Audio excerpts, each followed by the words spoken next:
Howdy, folks.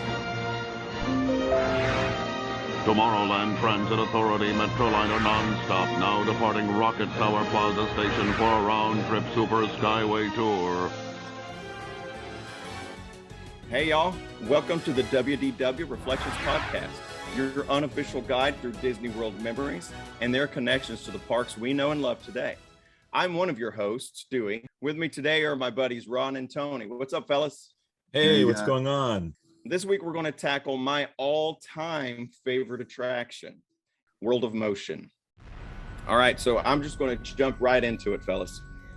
So some exciting stuff. We're just going to talk about some stats first. So the first EPCOT Center attraction to go vertical was World of Motion, meaning vertical construction. So, steel girders and all of those things. World of Motion was the first one to go up. So that's pretty cool. World of Motion opened on October 1st, 1982. So it was an opening day attraction. It was sponsored by General Motors. So those that know a little bit about Disney history, you probably remember that Ford was the sponsor of the Magic Skyway attraction at the 1964 World's Fair that Walt Disney and the Walt Disney Company, that was one of the attractions that they developed for the World's Fair in 64. GM saw the uptick in sales for the Ford Motor Company from that sponsorship. So GM wanted to jump in and be a part of EPCOT Center, and they wanted to beat Ford to the opportunity to sponsor an attraction there at EPCOT Center. So they actually began that relationship with the Disney Company in 1977 in the early days of concept for EPCOT Center. So the theme followed the evolution of human transportation. So the idea at Epcot Center was that each one of the pavilions had something to do with the human condition or the human story. You had humans dealing with the land and our relationship with growing crops and things over at Listen to the Land. Human imagination was at the Journey into Imagination Pavilion. So those types of things was all about humans and how we interacted with the world around us and stuff. So human transportation is what the World of Motion Pavilion was supposed to highlight and to teach us about. World of Motion had 14 show scenes. So it was a pretty big attraction. It ended up being about a 15-minute attraction. And it used the famous Disney Omni Mover transportation system. So basically it's one of those never stops unless it has to stop for a malfunction or for maybe allowing a handicapped person to enter or exit a vehicle. But for the most part, the Omni Movers never stopped. You stood on one of the moving platforms that moved at the same speed as your car, and you just hopped into your show car. So the 14 scenes, the first scene highlighted the first mode of human transportation, which they called foot power. So it was a caveman, if you remember, it was a caveman sitting on a rock, blowing on his foot, and the foot was glowing red because he had been on his feet all day. And so show scene number 2 was early water transport, and that showed a human on a raft, just on a raft on water, and I was surrounded by things that wanted to eat him. And it was, I think, was like a crocodile that was trying to eat the guy on the raft. Scene number 3 was early animal domestication, and the narration talked about how easy life was now that humans had domesticated animals. But the show scenes showed something very different. It showed humans trying to use different animals, and the camels were working out pretty good. They were, carrying the packs, but there was one guy fighting with a zebra that was being stubborn and didn't want to be a pack mule. So that was pretty funny. And that was one of the best things about this ride. Why it was so entertaining is because the show scenes would show one thing and the narration was very different, very dry humor by Gary Owens, who was the narrator. But when Gary Owens would speak, he would talk about how great this part of human history was and how we had dominated and perfected this mode of transportation. But the show scene always showed the exact opposite, showed how difficult that part of transportation was for humans. So always very funny. Show scene number 4 was the invention of the wheel, and that was that show scene showed early Babylon, and there was the ruler of Babylon going to pick the best mode of transportation. And you had a guy holding a square, you had a guy holding a triangle, and then you had a guy holding a circle, a wheel. And the ruler of Babylon obviously chose the circle because, you know, the best wheels are circles, not triangles. So pretty funny. And an extension of that show scene also had a used chariot lot, so almost like a used car lot, but you had a guy selling used chariots. And one of the things on the used chariot lot was the Trojan horse. So kind of a neat little addition and from history. Show scene number 5 was sea exploration, and you had a guy standing on the bow of a ship looking through a long what are those things called, a periscope or a telescope, and looking off into the distance. And right in front of that ship sailing guy's periscope is this gigantic sea creature, and he's looking right into the eyeball of the sea creature. So the narration talks about man's domination of the seas, but yet he's getting, you know, right in front of this ship is this gigantic sea creature that's coming to eat him. Number 6, show scene number 6 is the Age of Flight, and that show scene has Leonardo da Vinci working on one of his flying contraptions, which is pretty cool. It's got the big wings like a hang glider that he was trying to build. But for the humor part of it, over to the side, you see a half-finished painting of a lady, and you see a lady sitting on a stool who was the subject of the painting, and it was obviously the Mona Lisa. And we find out the reason why the Mona Lisa is not smiling in the famous painting is because Da Vinci's keeping her waiting. She's sitting on the stool waiting to be painted, and he's over there playing with his flying contraption. So that's kind of funny. Scene number 7 is the age of steam power. So basically like in the 1800s, and you see a steam wagon. It's a steam powered wagon being basically pushed and pulled off of its front wheels by a big snorting smoke out of his nose, a giant bull who's lifted the steam powered wagon off the road. So again, you've got the narration talking about how transportation no longer needs horses, and it's, you know, great to be out there. And then the show scene actually shows the troubles of that mode of transportation. You see a steam train, continuing with the steam power age, the steam train, and it's being held up by train robbing bandits. So everybody's got their hands up, and, you know, the bandits are stealing everybody's money from the train. Let's see. Next is scene 8. It's man and machine, and the narration calls it the perfect combination. Man and machine is the bicycle, and the narration says that it's great to be out in the countryside again and to see nature. And the nature that is being seen in the scene is actually a guy who has fallen from his bicycle and is all muddy, wearing a white suit, but he's all covered in mud. And there's muddy pigs surrounding him because he's fallen into their sloppy mud hole.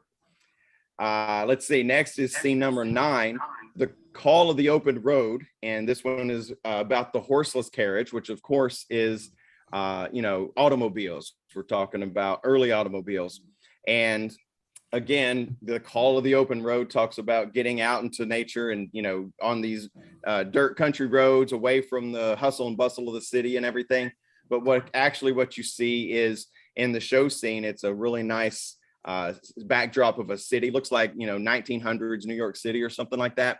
And there's a gigantic traffic jam because one of these horseless carriages has startled a horse that's pulling a wagon, and the contents of that wagon are all over the place. It's broken chicken coops and stuff like that. Really, really detailed show scene, but it showed the world's first traffic jam because of an automobile. So again, kind of tongue in cheek. And it's never changed since. Yeah, absolutely. It's just gotten worse. So the narration is the polar opposite of what the show scene is depicting. So it's very funny.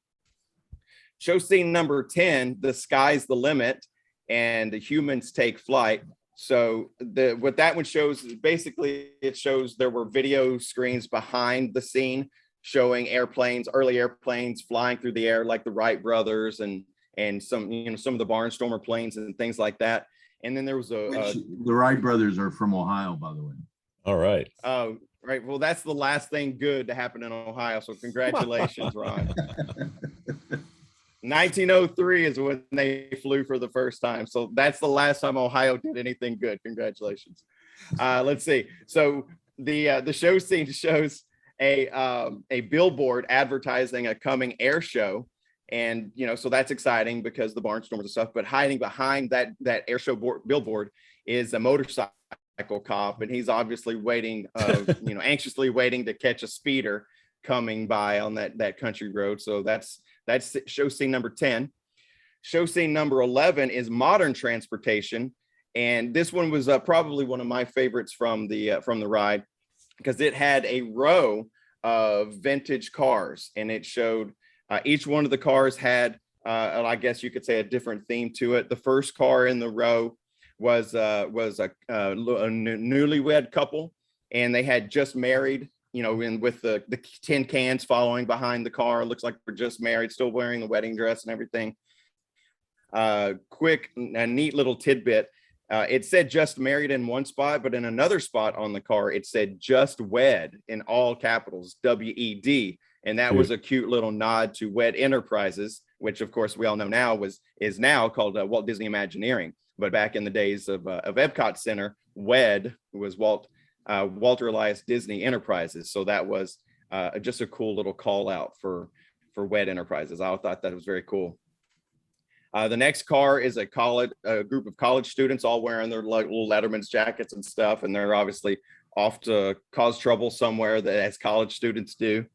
Next car is a station wagon full of Little League players. So you've got kids wearing baseball hats and stuff hanging out the windows and, hollering and excited to be headed towards their game. And then the last one, it was just a family headed on a road trip, and the cars packed, all the suitcases and stuff in the back and everything, and they're headed on a road trip, probably to Disneyland in California, because this is it's a 50s era car, so pretty cool. Show scene number 12. This will make you happy, Ron, because you talked about this in the last episode when you talked about if you had wings. But show scene number 12 was one of those classic Disney speed tunnels. So this speed tunnel had a few different show scenes that would show as you went through it. They had a toboggan run, they had a whitewater rafting scene. There was some underwater scenes that showed bubbles and stuff, so it felt like you were swimming through the water. And then as you approached the end of the speed tunnel, it started transforming into zooming light, almost like think about if you're in the Millennium Falcon and they go into hyperspace and you see the stars become blurs. Streaks, yeah. That's kind of what it transformed into. And then it transformed from those zooming lights into a computer grid, and almost looked like Tron. And you guys remember from the 80s, you knew you were in the future when you saw that futuristic animation and the neon lights. Right. Yeah. Neon lights and computer grids. Exactly. You knew you were moving into the future when you saw that in the 1980s. The green laser beams. That's exactly right. Yep. And so that transformation took you into show scene number 13, which was a model. We at the end yet? What's that? Are we at the end yet? Almost. Well, I told you there were 14 show scenes, and I'm on 13. I thought you could have put 2 and 2 together, but that's okay. Just letting you know, we're almost at the end. So show scene number 13, you emerge into it's a gigantic cityscape, and it was a futuristic city model, and it was pretty cool. It had little beams of light that would move around to indicate or to look like flying cars and stuff like that. But your car went by this really big show scene that was just this gigantic futuristic city. And then show scene number 14 was a Pepper's Ghost effect. You guys know what Pepper's Ghost effect is? How they project onto a mirror. And so you get, it's like in the Haunted Mansion, you see the ghost dancing around. Well, they use the Pepper's Ghost effect here in World of Motion, and it was pretty cool because your car went by a great big mirror, so your Omnimover car that you were sitting in was in the projection looked like a futuristic car, so it was like a great big bubble, a car of the future. It made it look like. So that was pretty neat effect using the Pepper's Ghost effect. And then let's see. And then at the end, when you got off, of course, this probably began the tradition of Disney emptying you out into a souvenir shop. So that's basically what it did. You entered into GM's Trans Center, and there were a few attractions in there. You had the Bird and the Robot. There was a show called Aero Test. There was a movie called The Water Engine. And then the Dreamer's Workshop. And the Dreamer's Workshop is where you could go in and see all kinds of models of concept cars and futuristic cars and things like that.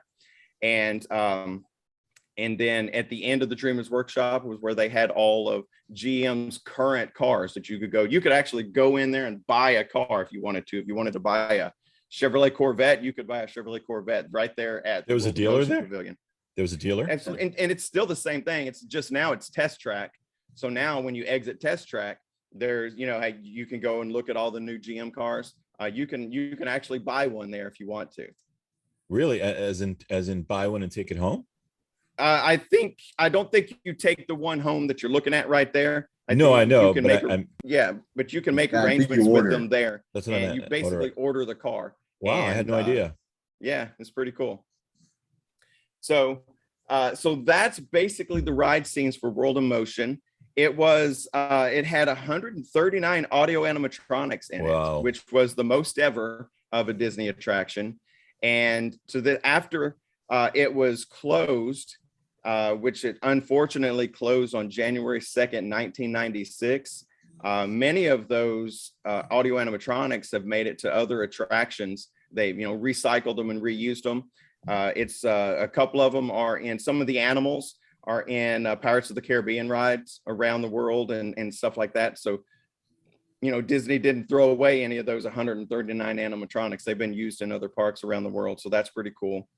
Funny little tidbit. The very last day, January 2nd, 1996, to officially close the attraction, they had some GM bigwigs, like the executives from GM, rode the ride for the ceremonial, last ride, and it broke down. So World of Motion broke down, and these GM execs had to be evacuated. They had to walk off the ride. So I guess that kind of, is an interesting way to send off the ride. But so it broke down, and the GM executives had to walk off of it instead of enjoying the ride one last time.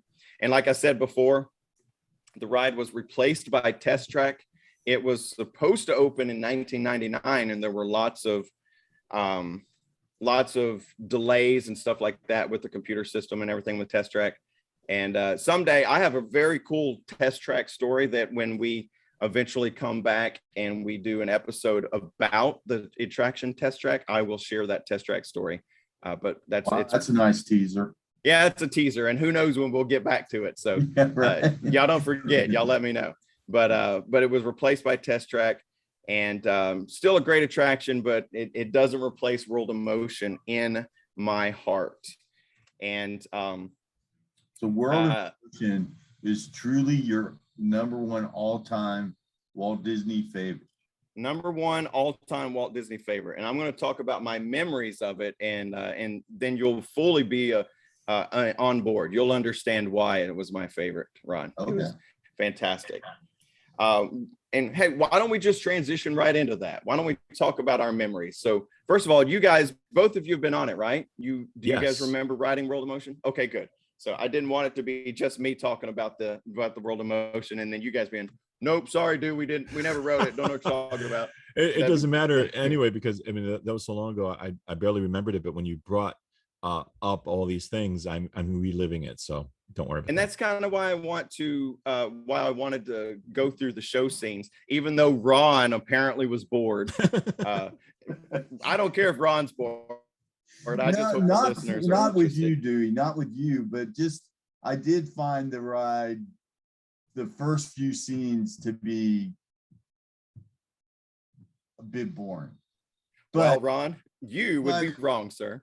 admittedly, I probably was not paying attention because as well as I could have been and could have found some humor that I did remember catching a few of them, but not to the level that you just explained that there was of the narration saying one thing and the scene. Absolutely. It was very, and I think I actually think about, I'm going to look at my notes. I think I talk about I do. That's the second thing on my list of why I love the attraction. Number one on why I love the attraction is because it was developed by two Disney legends. It was developed by two guys. They were a member of the group that we affectionately now know that Walt called his 9 old men. So Ward Kimball and Mark Davis. So, I mean, can I say when you were describing these scenes, I was thinking to myself, was that done by Ward? And because it reeks of their humor. Absolutely. Mark Davis, especially, who was also involved with Pirates of the Caribbean. So, you get some of that same humor. Mark Davis was amazing. Both of these guys, I mean, to be a member of Walt's inner circle and, Walt's 9 old men, that's just amazing. So, they wrote a lot of the gags for his animated feature. Absolutely. Well, yeah, his 9 old men started out as his animators. So, and then one day he was like, "Hey, I know you guys draw cartoons, but guess what? We're going to build a theme park." And they were like, "Wait a minute, we're artists. We're not theme park builders." But they quickly, turned into that and were amazing at it. So yes. So number one on my list of why I love this attraction is because it was developed by 2 of Walt's 9 old men. Second reason I love memories, my memories of World of Motion. Second reason I love it, I always love the contrast between the narration and what the show scenes portrayed. Because Gary Owens, most of you guys probably don't know who Gary Owens is. He was an announcer, a famous announcer on TV and stuff.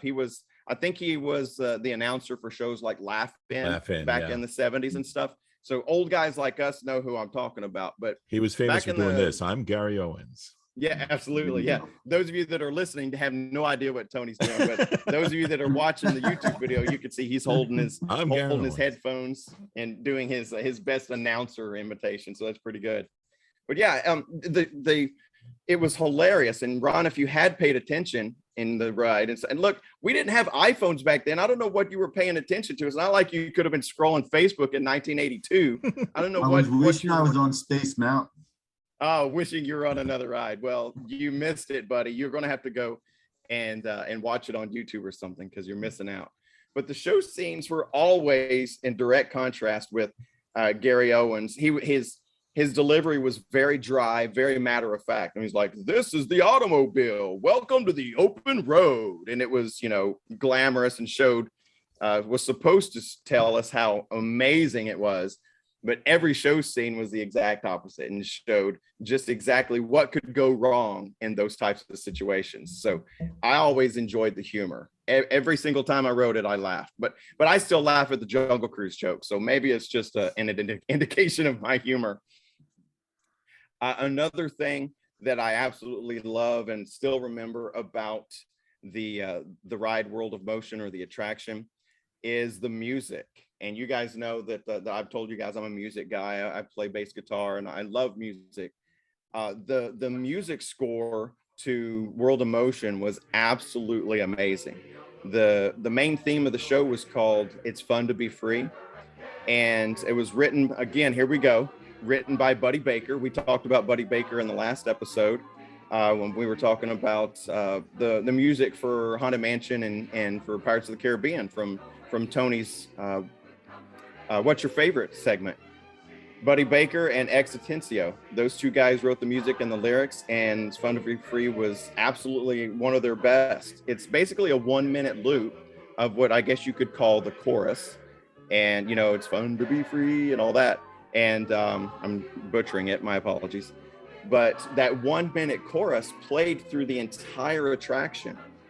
But then what was super cool about the song is that every area you went to, whether you were in ancient Babylon or you were in, whatever show scene, you were in the 50s with all the cars, every show scene had a harmony that was reminiscent of that era's music.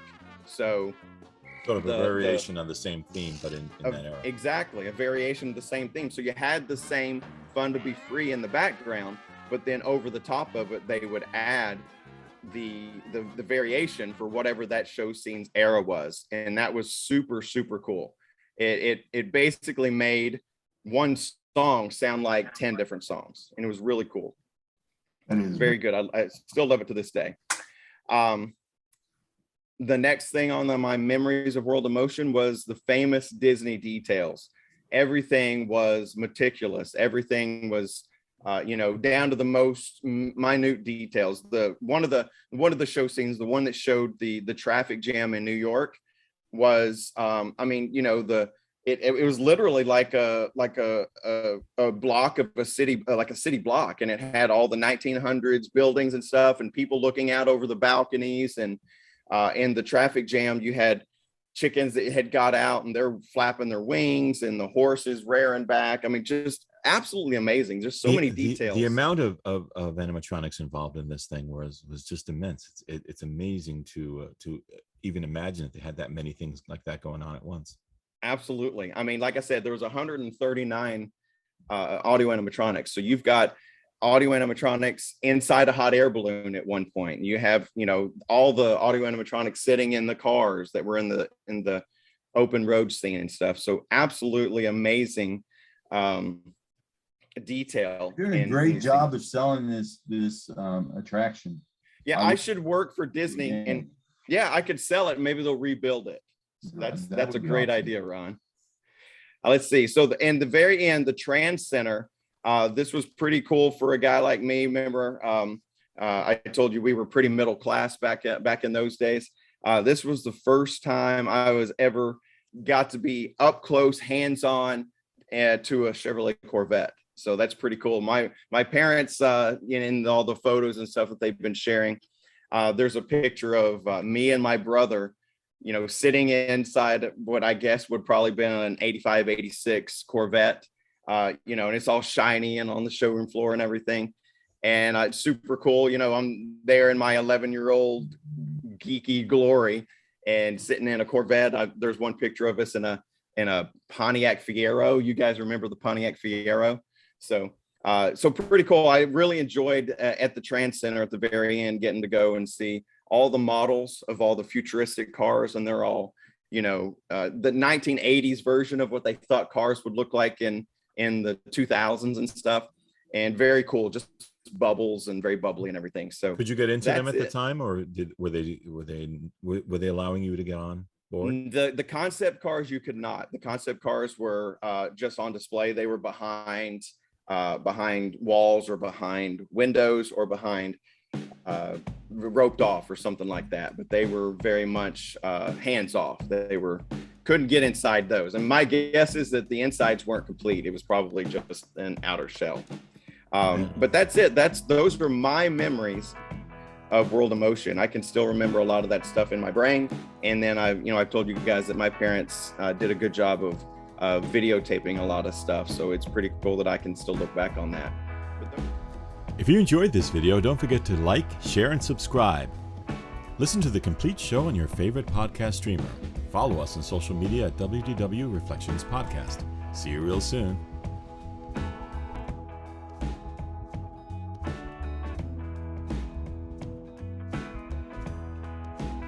And click here to see some more of our content.